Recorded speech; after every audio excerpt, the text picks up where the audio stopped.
ये ट्रस्ट की ज़मीन है। आज वो लोग खुद ही कह रहे हैं कि साहब ट्रस्ट की ज़मीन हो, किसी की ज़मीन हो, मेला तो भरवा के रहेंगे। तो मेला कौन बना कर रहा है? तो सारे अच्छे हुए हैं, लेकिन मैं इतना ज़रूर कहूँगा कि मेला तो कोई भी भरवा सकता है भाई।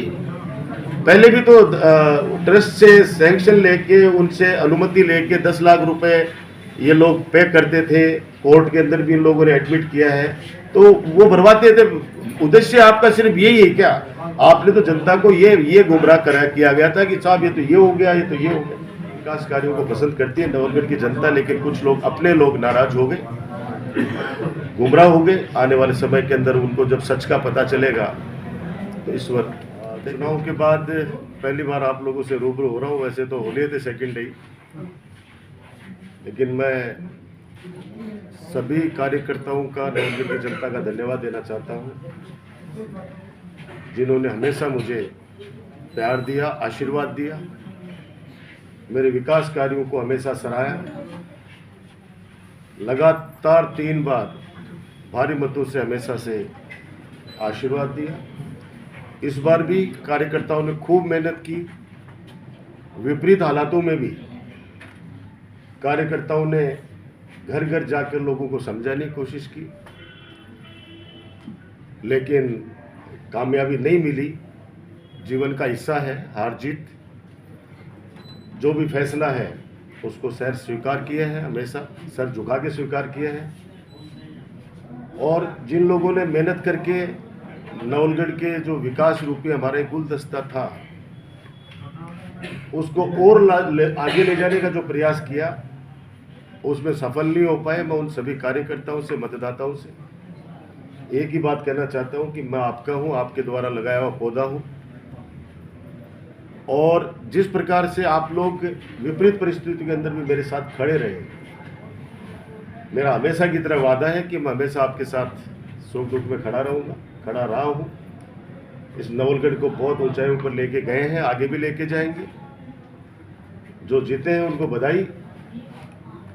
और आप लोगों के माध्यम से ये प्रार्थना करूंगा कि चुनाव के अंदर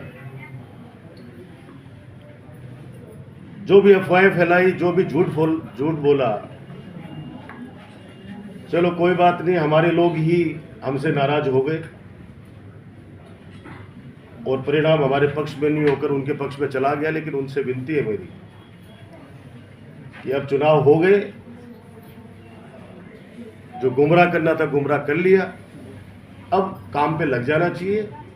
जो अधूरे पड़े कार्य हैं, बड़े बड़े काम हैं, उनको आपकी सत्ता है, आपका राज है, उसको आप पूरा कराइए। विपक्ष की जो भूमिका हो सकती है वो ईमानदारी से निभाएंगे। अन्याय के खिलाफ हमेशा लड़े हैं, चाहे छात्र राजनीति से लेकर आज तक, उसके खिलाफ आज भी लड़ेंगे। सब लोग, नवलगढ़ हमारा शांति प्रिय क्षेत्र है। मैं तो हमेशा एक ही प्रार्थना करता हूं बाबा राम साहब पीर से कि हमारे नवलगढ़ को किसी की नजर नहीं लगे। चुनाव जीतने के बाद जैसे मैंने 15 सालों में परिपाटी रखी कि सब लोग अपने हैं, मैं हमेशा कहता हूं कि वोट मन का है, जिसके मन में जची वो दे दिए। और जब हमारे लोग ही जब समझ नहीं पाए परिस्थितियों को, तो किसी और को तो अपन क्या कह सकते हैं। लेकिन मैं इतना ही कह सकता हूं कि नव वर्ष से नई शुरुआत करेंगे। अभी 31 को भी सभी युवा विकास मंच के कार्यकर्ताओं ने दूध महोत्सव मनाया, नव वर्ष दूध के साथ। बड़ा ताजुब हुआ जब पता चला कि साहब इतना जोश के साथ में हर गांव के अंदर दूध महोत्सव मनाए जा रहे। कुछ लोगों को ताजुब हुआ कि अब कैसे मना रहे। अरे भाई, हम लोग हमेशा जनता के बीच में रहने वाले लोग हैं और हमारे जो कार्य हैं उनको हम कभी छोड़ नहीं सकते। वो कार्य जारी रहेंगे जो जन के हित के हैं, जनता के हित के, नवलगढ़ के हित के हैं। नवलगढ़ हमारा हमेशा आगे बढ़ेगा। यही आप लोगों के माध्यम से कहना चाहता हूँ। किसी को निराश होने की आवश्यकता नहीं है, क्योंकि चुनाव हो चुके, परिणाम जो आ चुका था आ चुका। अब नई सरकार को शुभकामनाएं। राजस्थान के अंदर नई सरकार बनी है। आप लोग जो काम है नवलगढ़ के, उनको आप पूरा कीजिए। और जो कर्मचारियों वाली बातें हैं, कर्मचारियों को बार बार आज भी धमकाया जा रहा है, तो मैं इतना ही कहूँगा कि अपने लोग हैं।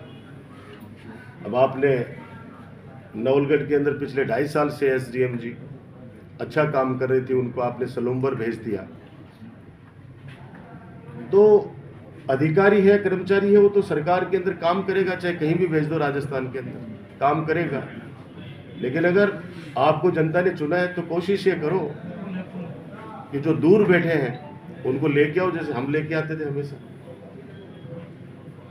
तो ये चीजें हैं, इसलिए मैं कह रहा हूँ कि बदले की भावना की राजनीति नहीं होनी चाहिए। हमने कभी भी बदले की भावना की राजनीति नहीं की। कुछ लोग जो मीडिया में आकर कहते हैं कि साहब हमारे साथ पुलिस ने ये किया, हमारे साथ पुलिस ने ये किया, तो उनका इतिहास देख लो, उनका इतिहास देख लो।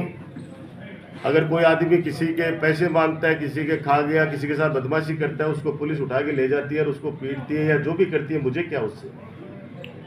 तो बदमाश आदमी के साथ अगर कोई इस तरह की बातें हो रही है तो उसके अंदर तो मैं क्या कर सकता हूँ। तो उनका इतिहास देख लो। जो भी इस तरह की आवाज़ उठा रहे हैं कि साहब, जो भी 2-3 लोग हैं, वो जैसा मेरे को किसी ने बताया कि साहब पीछे से ये मीडिया के माध्यम से कह रहे हैं कि साहब हमारे साथ अन्याय हुआ। अरे भाई, आपका घर का झगड़ा, आपके मोहल्ले का झगड़ा, आपके खेत का झगड़ा, उसके अंदर मैं कहाँ से आ गया। लेकिन समय पे मैं हमेशा कहता हूँ कि सत्य परेशान हो सकता है, पराजित नहीं हो सकता। ये बातें जो इन्होंने झूठ बोलकर और हमारे लोगों को गुमराह करके और एक माहौल ऐसा क्रिएट कर दिया गया, आने वाले समय के अंदर जब लोगों के दिल पे हाथ आएगा, छाती पे हाथ आएगा, तो वो लोग खुद उस बात का मूल्यांकन करेंगे कि रियल में सच्चाई क्या थी। अब बार बार एक ही चीज़ कही जा रही है, साहब मेला भरेंगे, तो भरा दो मेला। वो तो ट्रस्ट है, वो तो हर साल लोग कोई न कोई किराए पे लेके आता ही था ना उसका। मैं तो हमेशा कहता था कि भाई ये ट्रस्ट की ज़मीन है, मेरा उद्देश्य सिर्फ यही था, यही है, यही रहेगा कि इसमें हॉस्पिटल बने। आज 51 करोड़ रुपए की जो सैंक्शन है, आप आने वाले समय में खुद ही खबर चलाओगे आप कि साहब वो पैसा वापस सरकार ने लैप्स कर दिया। क्योंकि ज़मीन अगर नहीं होगी तो सरकार भी पैसा कब तक रखेगी यहाँ पे। तो मैंने इसलिए उस समय, मैं आपको पिछले 1.5-2 साल से जो लगे हुए थे हम जिस मुहिम में, और उसके पीछे चुनाव के अंदर भी मैंने सबको समझाने की कोशिश की कि भाई ये ट्रस्ट की ज़मीन है। आज वो लोग खुद ही कह रहे हैं कि साहब ट्रस्ट की ज़मीनों, किसी की ज़मीनों मेला तो भरवा के रहेंगे, तो मेला कौन बना कर रहा है। आज मान लो मैं कह दूं कि मुझे सूर्यमंडल के अंदर मेला बनाना है और मैं सूर्यमंडल वालों को उसका पैसा अदा कर दूं, तो मेला तो भरवा दूंगा। वहां पे भराते ही है वैसे। हम शादी के अंदर जाते नहीं है क्या, रामबाग में चाहे किसी भी लोन के अंदर शादी करोगे तो मालिक थोड़ी बन गया। तो बजाय भामाशाहों का अपमान करने के, अपमानित मत करो उन भामाशाहों को, उनको विश्वास में रखो और उनको कहो कि साहब आपने नवलगढ़ के जनहित के लिए, जब ट्रस्ट ये कह चुका कि हम यहाँ का 1 रुपया लेके हमारे नहीं जाएंगे, हम जनहित के लिए हम सारा कुछ करने के लिए तैयार हैं। तो आपकी सरकार आ गई, हमने हमारी सरकार में कोशिश की, कुछ टेक्निकल चीज़ें आ गई, इसलिए हम अस्पताल नहीं बना पाए। लेकिन नगर पालिका ने उसमें शानदार रोड निकाली है। आज उस रोड पे तो सब चल रहे हैं, लेकिन वहाँ से चलते हुए कहते हैं कि ये रोड तो अच्छी बनी है। तो काम तो सारे अच्छे हुए हैं, लेकिन मैं इतना ज़रूर कहूँगा कि मेला तो कोई भी भरवा सकता है भाई। पहले भी तो ट्रस्ट से सैंक्शन लेके, उनसे अनुमति लेके 10 लाख रुपए ये लोग पे करते थे। कोर्ट के अंदर भी इन लोगों ने एडमिट किया है, तो वो भरवाते थे। उद्देश्य आपका सिर्फ यही है क्या? आपने तो जनता को ये गुमराह किया गया था कि साहब ये तो ये हो गया, ये तो ये हो गया। तो उस समय मेरा सोच यही है कि झूठ की राजनीति चली, लेकिन जैसे भी जनता का फैसला है स्वीकार है। और 90,000 लोगों ने वोट दिए हैं। ये अपने आप में एक बहुत बड़ी बात है कि विकास कार्यों को पसंद करती है नवलगढ़ की जनता। लेकिन कुछ लोग, अपने लोग नाराज हो गए, गुमराह हो गए। आने वाले समय के अंदर उनको जब सच का पता चलेगा तो इस वक्त देखेगा सब कुछ। लोकसभा चुनाव को लेकर बड़ी जिम्मेदारी दी गई है पार्टी की तरफ से आपको, और लोकसभा चुनाव सर पर है और राजस्थान में भी जिम्मेदारी दी है। भीलवाड़ा का भी कोऑर्डिनेटर बनाया है। कोशिश करेंगे कि जनता से जाके वहाँ पे मिलें, जनता को समझाएं, अच्छा कैंडिडेट दें, ताकि राजस्थान के अंदर कांग्रेस का MP जीत के जाए। ऐसी उम्मीद करते हैं ईश्वर से। सर आप 15 साल सत्ता के पक्ष में रहे और विपक्ष में मतलब पहली बार आए हैं, तो नवलगढ़ को मतलब कि आपके अनुभव की तो उसे किस प्रकार देखोगे? विपक्ष में हम 5 साल पहले भी रह चुके सरकार पहले भी 5 साल बीजेपी की रह चुकी। उस समय सीवरेज की योजना को इन्होंने बंद कर दिया था, हम लोग अनशन पे बैठे और तुरंत प्रभाव से वापस सीवरेज का काम शुरू हुआ नवलगढ़ के अंदर। तो सड़कों पे संघर्ष से ही हम लोग आगे आए हैं। मैंने कहा किसी राजनेता के बेटे नहीं हैं, संघर्ष करके सड़कों पे संघर्ष करके, चाहे छात्र राजनीति हो चाहे मुख्य धारा की राजनीति हो, संघर्ष करके आगे आए। मैंने कहा ना कि अन्याय किसी के साथ नहीं होने देंगे, किसी को घबराने की आवश्यकता नहीं है, किसी को डरने की आवश्यकता नहीं है। आने वाले वक्त के अंदर अगर कोई इस तरह का मामला हुआ, अब जैसे कोलसा के अंदर सरकारी भवन को गुंडागर्दी करके कुछ गुंडा तत्वों ने तोड़ दिया, सैनिक कल्याण भवन उसको बनाया गया था। उन्होंने अपनी मेहनत की कमाई से उस भवन को तैयार स्वयं ने किया, तिरंगा ध्वज वहाँ पे लगाया और उसके बाद गुंडागर्दी करते हुए उस भवन को तोड़ गए।